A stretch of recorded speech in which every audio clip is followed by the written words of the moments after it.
Max wore his wolf suit and made mischief of one kind. And another. His mother called him, Wild thing. and Max said, "I'll eat you up." I'll eat you up. So he was sent to bed without eating anything.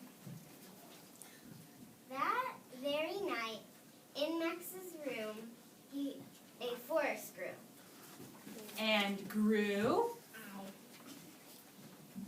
And grew until his ceiling hung with vines, and the walls became the world around him.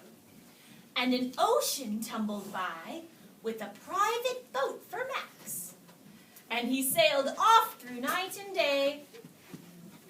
And in and out of weeks and almost over a year to where the wild things are.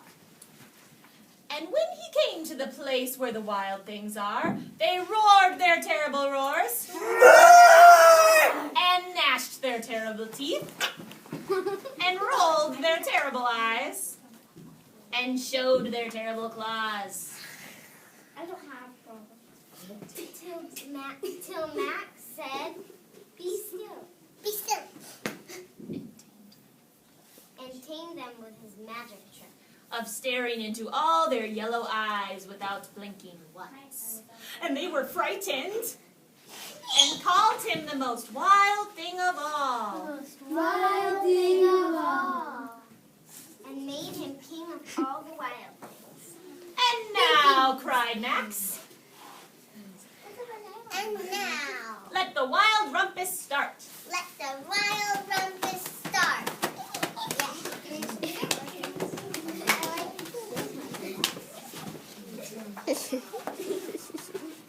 Now stop, Max said. Now stop. And sent the wild things off to bed without their supper. And Max, the king of the wild things, was lonely. And he wanted to be where someone loved him the best of all. Then all around, from far away across the world, he smelled good things to eat. So he gave up being king of where the wild things are. But the wild things cried, "Oh, please don't go. Oh, please don't go. We'll eat you up. We'll eat you up. We love you so. We love you so." And Max said, "No. No." The wild things roared their terrible roars, and gnashed their terrible teeth, and rolled their terrible eyes, and showed their terrible claws. But Max stepped into his private boat, and waved goodbye, and sailed back over a year, and in and out of weeks, and through a day. And into the night of his very own room, where he found a supper waiting for him.